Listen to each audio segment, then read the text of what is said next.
Why should Instagram have all the art fun? Why not bring the art conversation to LinkedIn? I'm Melissa, an artist and a culture sleuth.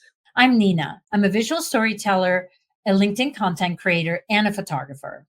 Creativity is as vital to a successful business venture as it is to an artist. So why is the conversation about art and business segregated to different media platforms? That's what led us to create a live show on LinkedIn. We interview fascinating experts and explore art and how it relates to business, technology, and education. Welcome to An Artful Life, curious conversations about the ways humans make and use art.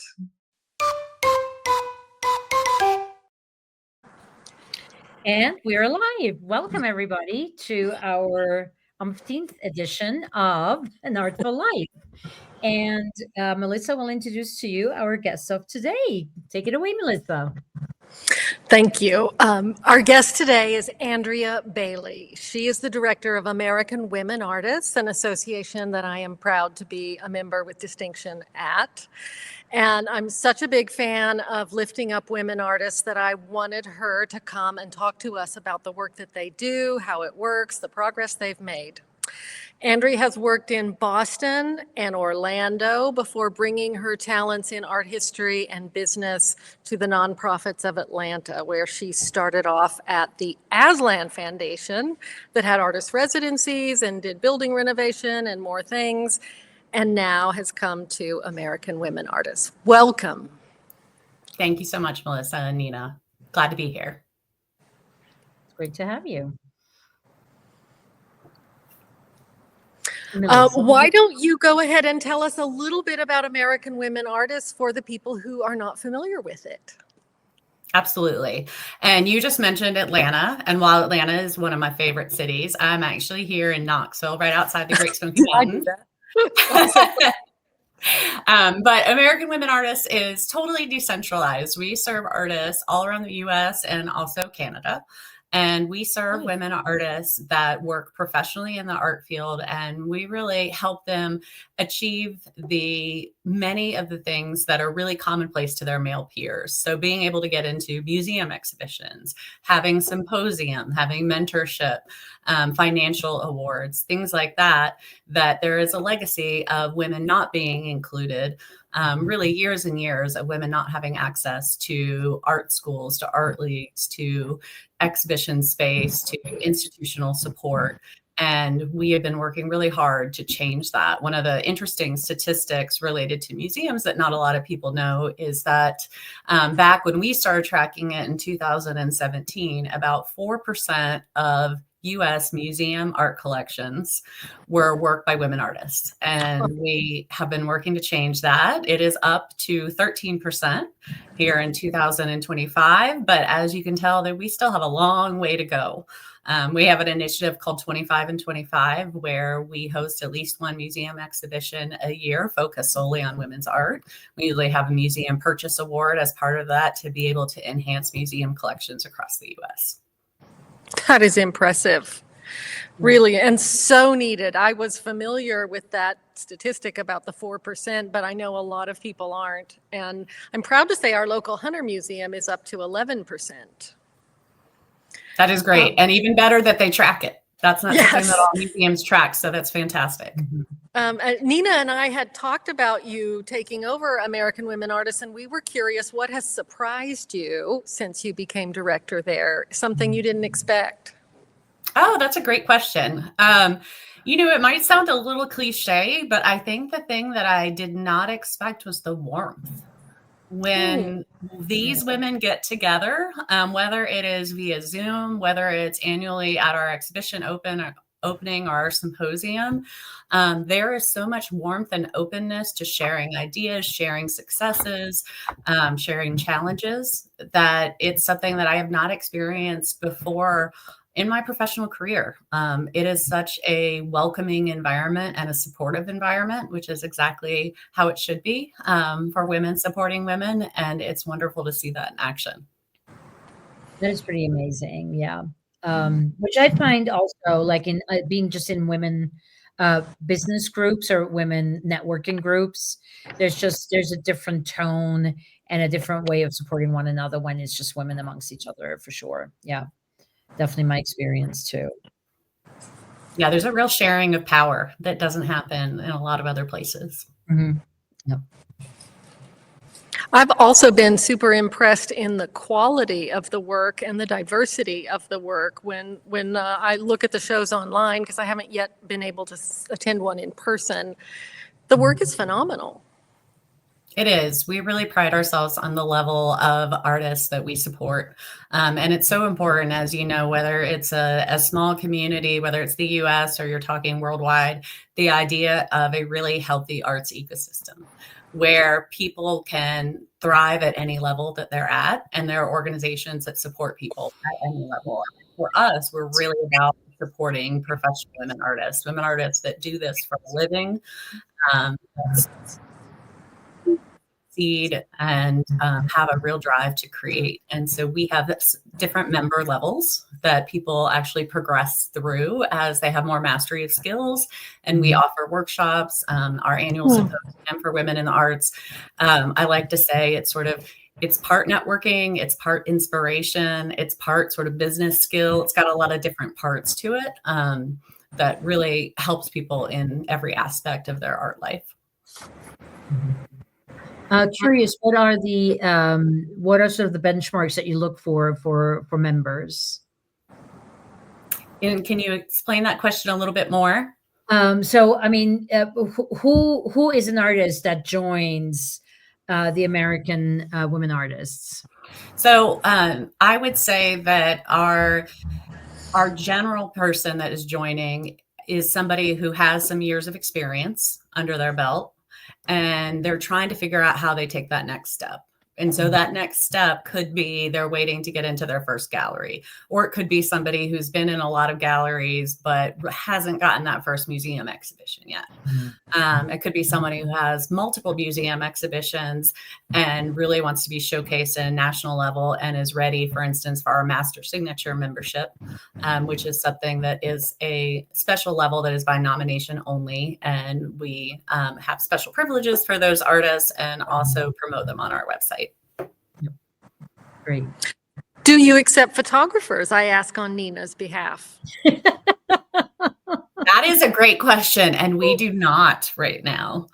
It is something I've been here about a year, and one of the conversations that we've been having is how do we become more inclusive of different media?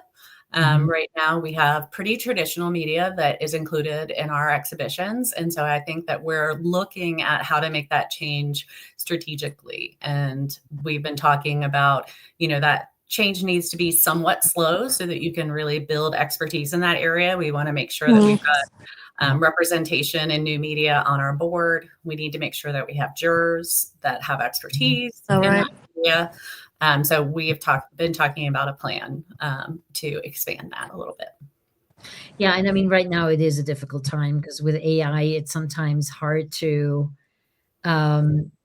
distinguish and make sure that people are who they say they are, so to speak. Yeah. Yes, we actually at our last symposium, which was in Virginia just a little over a month ago, one of our panelists was an expert in AI and creativity. And part of her presentation actually talked about the founding of photography and how when photography started, everybody threw up their hands and said, this is the end of drawing. This is the end of painting. And in fact, that wasn't the case. And so she really talked about that as analogous to what is happening right now with AI.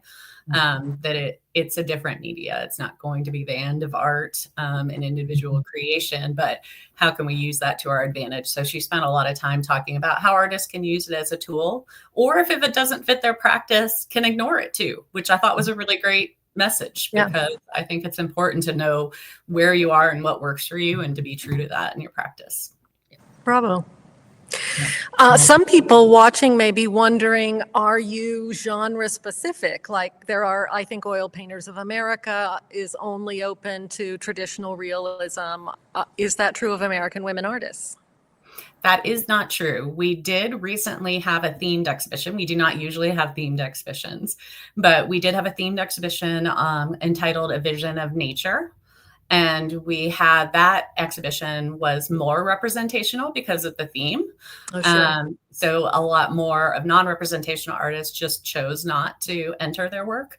But we absolutely have a diverse group of artists, and we try to represent that as I mentioned with the photography question, we try to make sure that we have a diverse group of jurors too. So we have jurors that are representative both of traditional work as well as abstract and different contemporary styles as well. That's great to know. Yeah. So if we're talking about sort of the future of where you are planning to go, how has your mission evolved over the past 30 years that you've been in business, or American Women Artists has been in business? Absolutely. So one of the major ways that we've evolved has been from a genre standpoint, actually. So we started with a group of Western women artists in 1991. And those artists were very frustrated because a lot of the so-called cowboy artists at that time were all men, and men were the only ones getting exhibitions. Men were the only ones getting the awards. They were the only ones jurying. And so it was very much this fulfilling prophecy of a snowball effect. And so a small group of women worked with the Tucson Museum of Art to start a Women of the West art show. And that exhibition became annual. And after a couple of years, this group of women, while they really appreciated their relationship with the Tucson Museum of Art, said, we can do more, and we want to do more, and we want to involve more genres.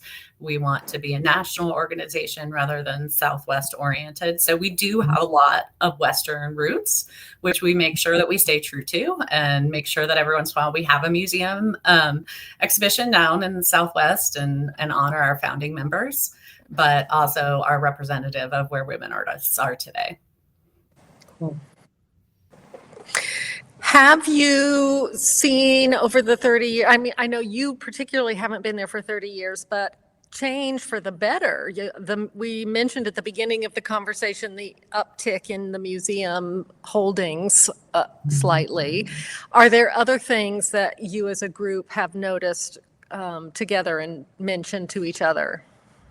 There's certainly been a trend of much more women-focused exhibitions, specifically over the last 10 to 20 years.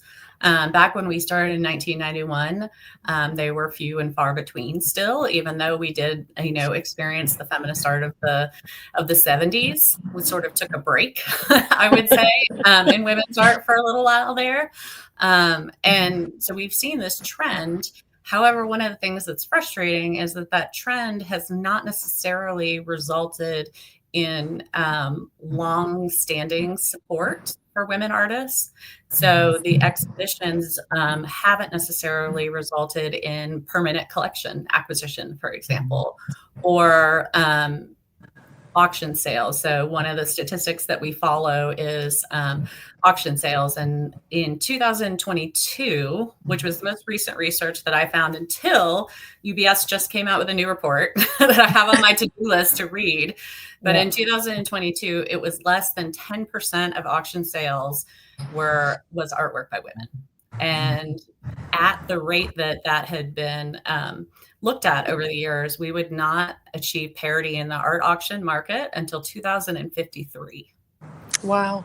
And that is a shocking statistic, especially because over half of the artists working in the US today are women. So statistically, we're over 50%. But one of the statistics that goes along with that is also that we make less cents on the dollar than our male counterparts.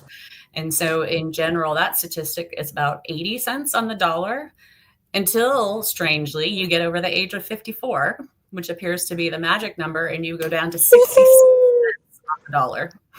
How much down to 60 cents, which is incredibly frustrating because you're talking about, obviously, over time, a mastery of skill. But it shows some of the biases in our society that does happen. So those are the areas we've seen women's art have much more of a presence in exhibitions, more women's art groups, but we aren't seeing the sustainability piece, which is what we bring to the table with our promotion of women's artwork, the museum exhibitions and acquisitions, as well as the financial support that we offer through awards. I mean, Go sorry. ahead. I mean, you know, Melissa and I were talking about, you know, the something that we are talking about a lot in a group that we're in together, that is centered around social media content, and how incredibly biased the algorithms are, because they're being fed by, you know, all the large language models have all been fed by male biased content, right? And what we're talking about right now, which is all male biased in itself. Otherwise, there would be no need for an American Women Artists, you know, organization. So we're going to ask you what the biggest structural obstacles are for women artists right now. But you know, listening to you talk, I'm like, it's omnipresent, right? And I mean, especially if you think that women 54 and older, which I'm in that group. You're not yet, Melissa. Oh, you are. Okay, I was going to make you young. You could have taken it. In the group. But you know, that is just that's shameful. Yeah, I got all excited because my assumption was that once we got over 54, that would change for the better. Well, as we know, our society often does not honor older women in many ways, and that's just another, you know, statistical point that proves that. Has anyone broken down, say, 10 things that could be chopped away at to change that? I mean, it's just mind-boggling. It is really, you know, I hate to say that it is down to the money, but at the end of the day, it is about helping women get credentials that allows their work to be sold at the prices that they deserve. At the end of the day, it is about making a career out of this and making sure that that is sustainable.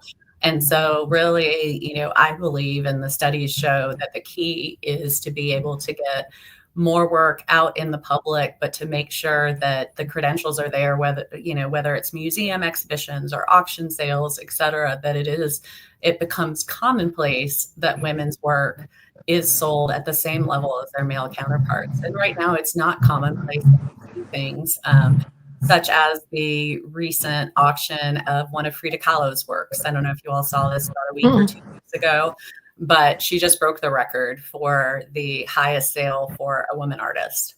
And she overcame Georgia O'Keeffe's work, I think, from maybe 10, 20 years ago, which it's wonderful to see that and to see those increases. But, you know, it shows where we are because you don't hear about males breaking records, right? It's so uncommon that the conversation is about the women's work selling for, you know, what it's actually worth. Essentially, that's news because it's so uncommon.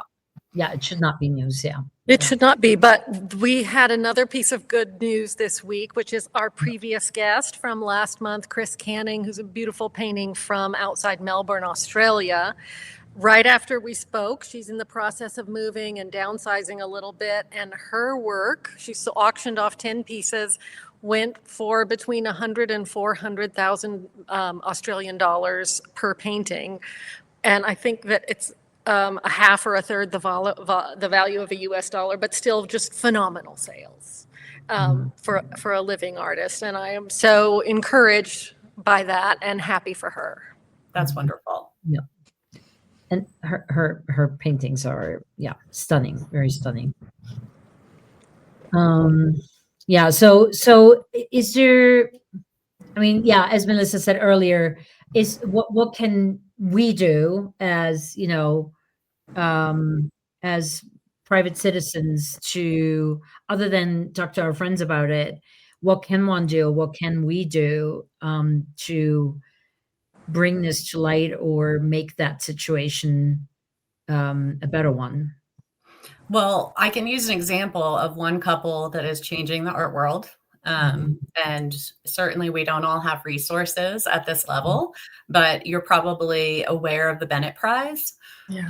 Stephen Bennett and Dr. Elaine Schmidt when they first, I think before they were even married, when they were dating, they started collecting solely women artists. That is all they collect. And they support the Bennett Prize, which is the largest award for women artists in the US. Also is an exhibition, a touring exhibition, that tours around the US. So they are not only personally making sure that their collection is only work by women and normalizing that, but then of course they're also supporting women artists through awards, supporting groups like ours. They just came and gave a wonderful speech at an event that we recently had. Oh, good for them. They're a wonderful example of, trying to change that narrative. And, that's certainly what we're doing at American Women Artists too. It's one exhibition, it's one sale at a time, it's one workshop, one symposium, and that narrative does change. There's something that you asked me earlier, what has surprised me about this position. Mm-hmm. And one of the things that's surprised me that I want to get out there, and my hope is to educate more people about, is that I want to say sort of back in the day, but in earlier generations, women often signed their work with just their initials or just their last name because they did not want to identify as women. And one of the things that surprised me is every once in a while, I'll be talking to somebody who's a women artist, and she doesn't necessarily want to join an organization and says, I don't want to be identified as a women artist. I want to be identified just as an artist. And, what I always say back to that is that, in order to change the narrative, you have to acknowledge where we are right now. Mm-hmm. And you've got to be transparent about that. You've got to do the research and support other women through mentorship, et cetera. And so that's one thing that I just encourage all women artists is to know the facts, to support other women artists, because none of that changes for future generations if we don't say, look, we're here, we're making amazing work. We are women artists, and, we need to be looked at a little differently because we're coming from, centuries of bias and lack of access to education and institutional support.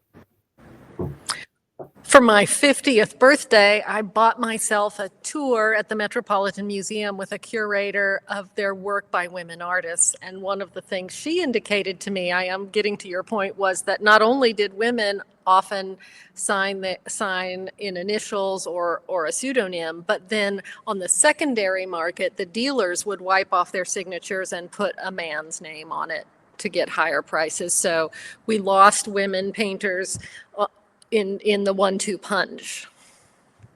And of course, we see this in the other arts as well, especially with writers. Yeah. Many female writers throughout history used nom de plume and pretended to be males in their writing. I think one of the things that sometimes fuels that wish to not be associated with your gender is that people often think that your work is somehow affected by your gender. So you're going to just paint scenes of women with children, and cute babies and cute animals and all these sorts of things that are traditionally feminine. And that's something that we showcase in our exhibitions, is that women work in a variety of subject matter, a variety of styles. And so I think that's one thing too, is people don't want to be pigeonholed. But again, that's that piece of education, is to see the diversity of the work that women are creating. How much do you think of this as generational? Because I'm like sort of, watching my mother, 85. We have an artist here in Switzerland. She's a phenomenal artist, but she painted her house. I mean, there's not an inch in her house that is not painted. And it's all angels and little children. And that brought me to that. So my mother says this is not a real artist. And I said, what makes you say that? And she said, well, first she was cuckoo. I'm like, I think there were a lot of cuckoos out there. Like, look at Vincent van Gogh, -1 ear, right? So, but she was just, she was a woman and she painted angels and children. I'm like, that makes her no less an artist. But that is also my mother's generation. I wonder whether. How old is your mom? 86, okay. Or about to be 86. She should be right now, 85. Sorry.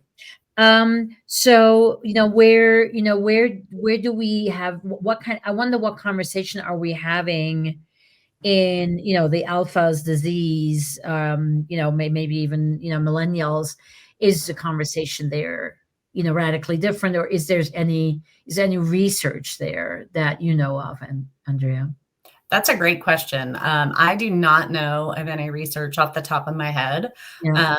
I certainly think that what you're saying, though, makes a lot of sense, and it relates to what I was just, talking about with this idea of, Mhm. we are certainly getting better every generation, but if we put blinders on, if we don't talk about these issues, if we don't advocate together as women artists, it's not going to change itself just Yeah. with time.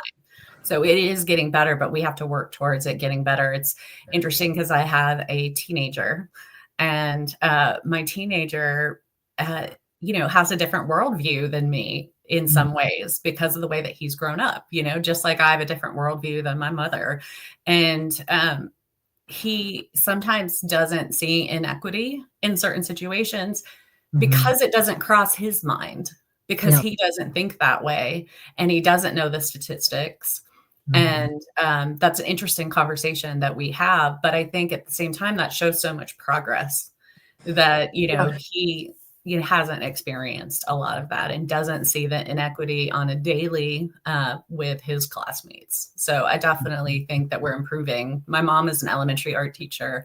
And Mhm. when she was first starting off, she was teaching art history along with, fine art skills, and nobody was talking about women artists. Yeah. She was starting that conversation in a very small way in a small community, but that's where those sorts of things start. And, hearing about those women artists from a very young age that nobody else had heard about, and those names are now commonplace.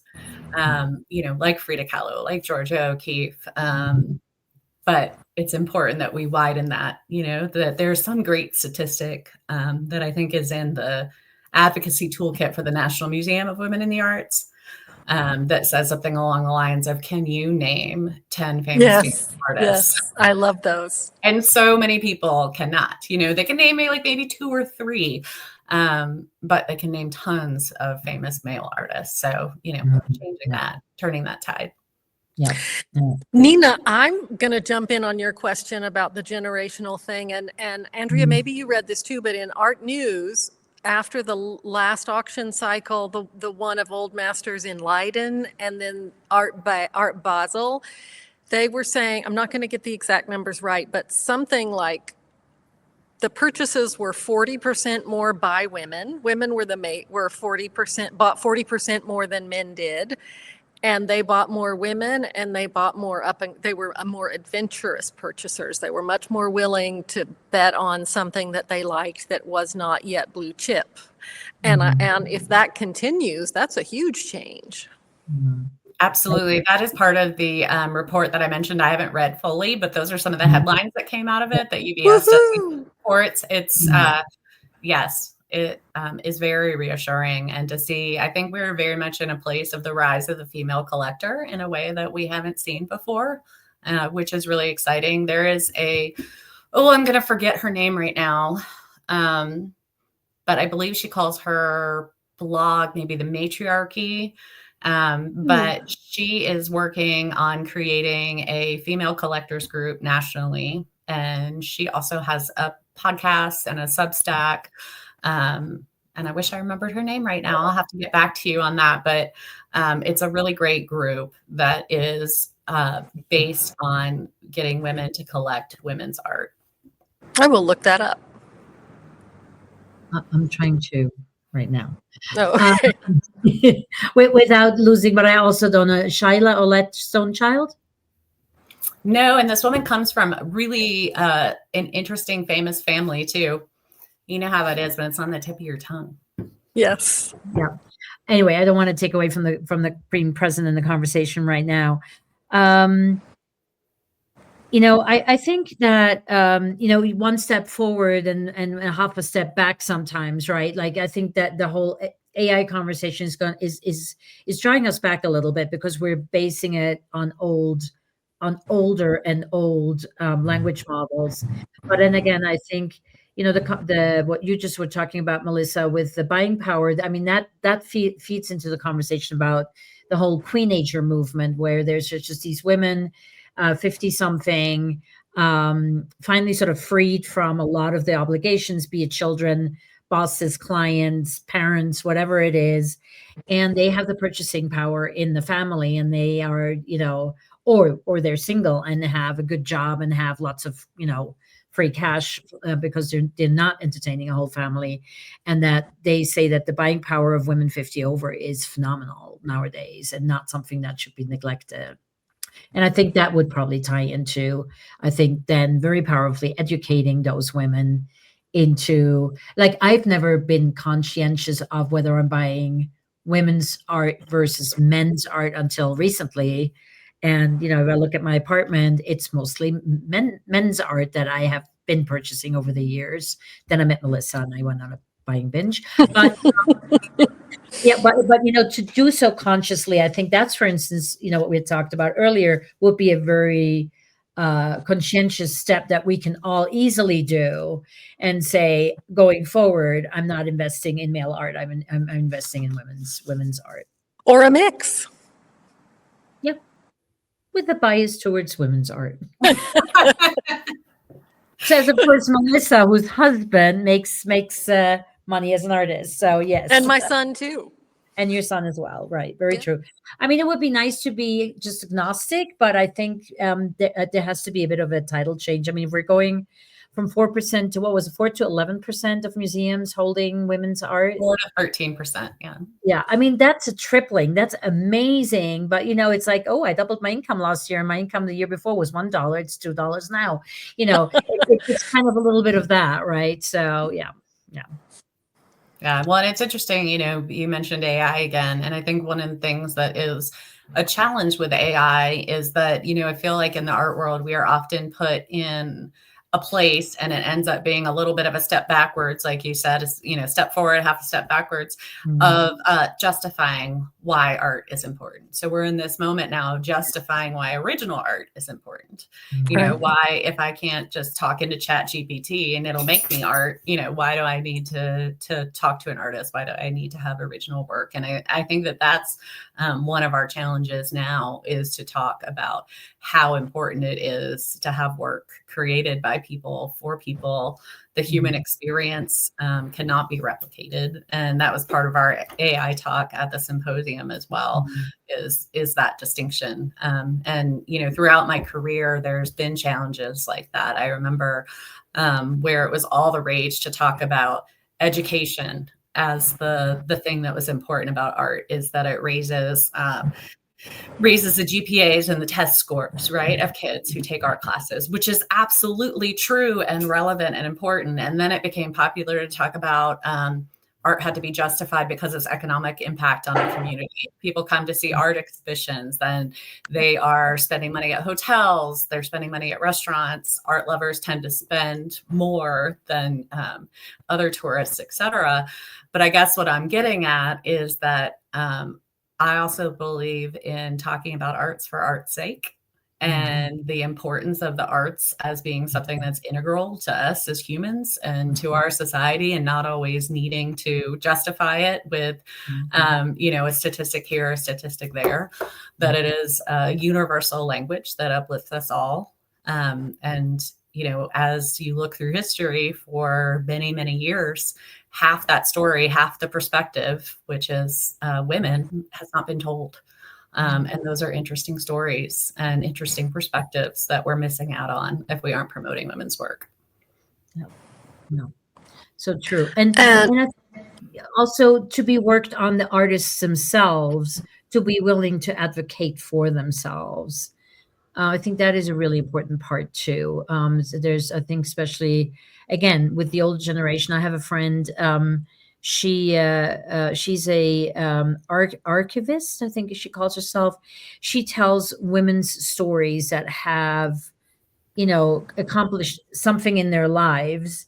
It's something being anything from art to, inventing something to whatever it is, or breakthroughs in in gender biased areas, etc. And she says that she finds her biggest obstacle, which she never thought of when she started this, was that the women themselves didn't think what they had done was special and deserved any kind of attention. And she said that's what I'm battling. I'm not battling getting the money to do this. I'm not battling finding the daughters or sons to bring me their mothers. I'm dealing with the mothers themselves who have no interest in being showcased. And that is her biggest challenge, which I think is mind blowing. We absolutely see that all the time in the art world, and in our organization. Women are stereotypically not very good at promoting themselves or thinking that they should take up space, Yep. that their work should be celebrated. And that's something that we were actually just talking about on our recent exhibition task force. Women were talking about how they want to see that as part of our next symposium, is a discussion about that. Not just the technical aspects of, how do you market yourself? What should you do on social media? Let's talk about the algorithms, all those things that are really important. But underneath all of that is the self-confidence of that you're worthy of all of that promotion. And, the exhibition committee is made up of incredibly accomplished artists. So to hear that it's a concern for them at the level that they're at, I think is very telling. So we're actually working that into our next symposium. Wow. I am really glad to hear that. Yeah, And I that's hope I'm amazing. in the country. We would love to have you. At this last symposium, one of the themes sort of near and dear to my heart, which was what does success mean to me and how has that changed over time? Mhm. So it was Wow. wonderful to have that conversation, both with some of our speakers and their presentations, but then we did roundtable discussions. And that's, I think, especially important for women because of the different roles we play in our life over time, especially if you're a caregiver, whether for children or for parents, et cetera, that affects how you view success, certainly affects your career as well. So we had some really engaging conversations around that subject. Is Women there of all any snippet from those fascinating conversations that come to your mind that you could share with us? I can tell you one very personal one that I shared, which was that, when I started going into nonprofit work, which I've been in the art and history, cultural world since before I even graduated from my undergrad, because I started as an intern in a museum. And I had sort of these things on my list, right? Not even consciously, but subconsciously, like this means success. And when this happens and this, and it was very hierarchical as we mostly think. And I'd achieved a lot of those. I'm now in my late 40s, I will say. And I'd achieved a lot of those things. And I really, in the last year or two, sat back and said, well, that was great. But is that really, do I still want those things? Is that really what I value? And that changed a lot for me. And it wasn't what I valued anymore. That sort of public recognition and, getting the gala gown on and doing the whole thing. And, all of that really wasn't that important. And that was part of taking this position for me, was I wanted to get back to working with artists one-on-one. And I wanted to get back to that core mission. It also changed because I'm a parent of a teenager who, in the not so distant future will be flying out of the nest. And it was important for me at this stage of my life to spend more time working from home, which has been great. So it was a very personal topic for me too, because my definition of success has changed a lot in the last couple of years. And I think will probably change again, in another 10 years. So. As I think it naturally does, right? Yeah. You just mentioned, conversations with artists. Have there been any, or working with artists again more closely in your new role? Have there been any specific conversations that sort of stand out for you that you've had with artists in the last year or so? So we had a keynote speaker at this last symposium, Gladys Roldan Damaris. Her work is beautiful. If you have not seen it before, very traditional, representational. She is a master of oil paint. And she paints her culture. And she talked a lot about her Mexican heritage and different, just all sorts of really interesting subject matters. But one of the things that she said that really stuck with me, even when I talked to her as we were in the planning stages, is she said, I only ever competed with myself. So that was something that I thought, wow, here is somebody who, there's all this art history. There's all of this, competition happening right now. There's looking to young artists. She's a teacher as well. But she said, I just kept wanting to be a better version of myself. And not only do I think that is a really great recipe for success for art, but it's certainly a great recipe for success for life, right? If we all just focus on being the better version of ourselves all the time. And she's had a tremendous amount of success by just focusing on that. She actually talked in a symposium about how she doesn't look at art publications right now, which I won't say. Lots of art publications support us. I love art publications, but for her personally, she doesn't read them. She reads art history books, and she tries to keep the noise of competitors out of her head and really just focus on making her work better in her own particular style. And that definitely stuck with me. I thought that was really beautiful. That is beautiful. And very disciplined, yeah. What are some of the things on the horizon, on the near term, and then on the far term for American women artists? On the near term, we are opening our 10th museum exhibition as part of our 25 and 25. We've certainly had many more than 10, but in our commitment that started in 2017 to have 25 and 25 years, this will be our 10th, and it is opening at the Customs House Museum in Clarksville, Tennessee. We'll be having the symposium in Nashville. So the exhibition opens in February. The symposium will be in April, along with a lot of other festivities and demos and workshops, etc. So we're excited about that. We're also excited that we are going to be on TV stations around the U.S. Starting in early 2026. We were chosen for a program called Empowered, which is hosted by Meg Ryan, and it's essentially a mini documentary. And it's going to be talking about the work that we do. I mentioned that we had the Bennetts out. They're going to be on there. We also had the curator. One of the curators from the National Gallery came out to talk about the importance of women's art. And we had some of our Heritage Circle and Master members speak as well. So I'm looking forward to getting the message out. We should reach about 145 million viewers next year. So, that's fantastic. Really excited about that impact, about getting the word out about what we do, because as you know, we are a nonprofit, and about 50% of our funding comes from artist memberships, et cetera, but 50% comes from donors who support the cause. So the more we can get the word out there, the more that we can funnel that support directly to women artists, have more museum exhibitions, more awards, more symposia. Yeah. That's great. That's really great.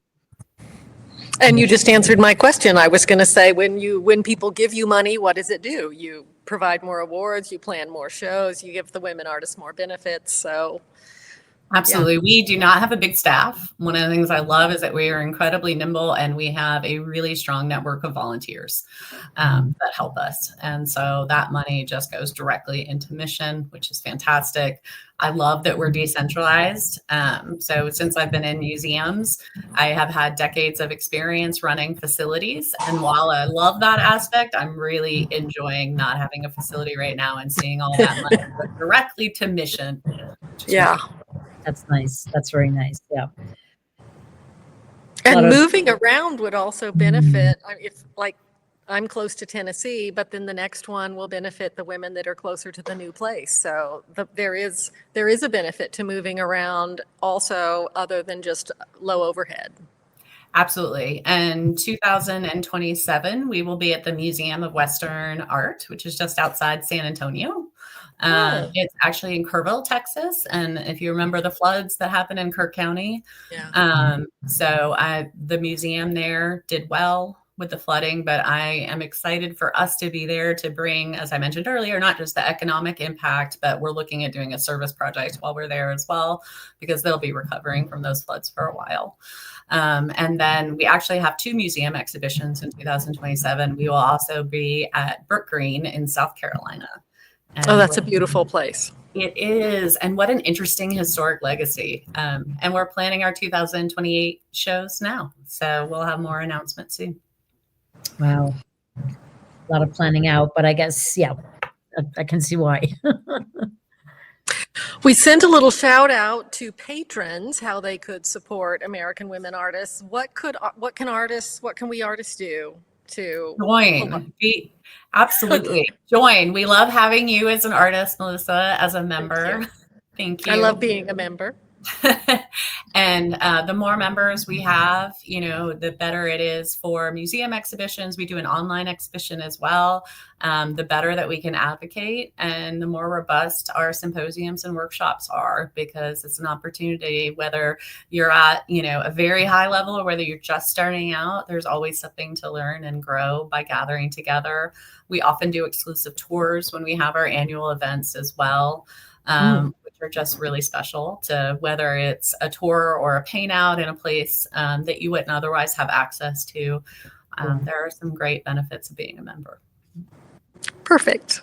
Love it. Unfortunately, it happens every time. We're like, we're at time. We're like, oh, no. So we always have the same questions we love to ask at the end. Melissa, you want to take the first one? Yes. What would you like to say to an early stage, early career artist? What advice would you have for them? That is a great question. And I would say to continue to learn, to not stop learning and growing. This idea that I just mentioned, that Gladys talked about competing. I think just with yourself is incredibly important. I would say something I've learned from being on the curator and director side that is often a challenge, especially for young artists, is to attend critiques, learn how to take constructive criticism, and learn how to edit your work. Not everything even Picasso touched was gold. That editing your work is incredibly important, especially to get to that next step. You always want to show the best of the best, whether you're presenting to a gallery to have them represent you, whether you're sending in a call for entries. So I think that continue growing, and part of that is to attend critiques. And it's hard. You've got to work to find them, to find portfolio reviews, et cetera, once you're out of school, but it's really important. Excellent advice. Thank you. I love that. And then the final question is there, or what is your favorite piece of art in either your home office, and we now know that you work from home, so home or home. Let's see. So my favorite piece in my home, not in the world, but just in my home. No, that in your personal home. You have in your personal possession. So the way I like to phrase it is, the house is burning, you're running out. Which piece are you taking with you, other than your dogs and the cat and your teenage son? I have a work by Andre Smith. If you're not aware of his work, he actually formed an artist colony in 1937. So one of the museums that I used to lead is called the Art and History Museums Maitland. And the Maitland Art Center, which is in Florida, is a National Historic Landmark, which is the highest form of historic preservation award that you can get in the U.S. And that's because it is experimental Aztec and Mayan architecture that Andre Smith actually designed himself, and he was an artist. So to me, one of the things about art is it's not just the beauty, it's the story that comes with it. And I loved leading that organization. I loved seeing his work every day. And so it brings me back to a really special place. Oh, I love, and I think everybody always has had a personal, background story to whatever their favorite piece has been. It's never just been that piece of art, right? And I think that's why we have art, right? It always has meaning beyond a canvas with some paint on it. or whatever it is, right? Or It sculpture. really does. Yeah. No, I love Well, that. I'm going to visit Melissa because I really want that piece sitting behind her. I Fire can't wait for I you was to commenting visit. on it earlier. I know which piece it is, but Please. that took me a hot second to realize, but it's the woman in the rowboat, right? Yeah, it sure is. Yeah, yeah. That is an amazing We'll have a piece. ball. I can't wait. Very good. Andrea, thank you so much for joining us and talking about American women artists, of which I'm such a fan, and I wanted more people to know about it. Nina wanted more people to know about, and you have been such a fine guest. Thank you. Thank you. Thank It's been you. a And pleasure. thanks for letting us drill you. But this is a topic obviously very near and dear to both our hearts. So, and we're happy to share it with the audience. And audience, thank you for joining us. And with that, I'll say goodbye. See you next month. Thank you, everybody, for watching. And thank you so much, Andrea, for your time. And now I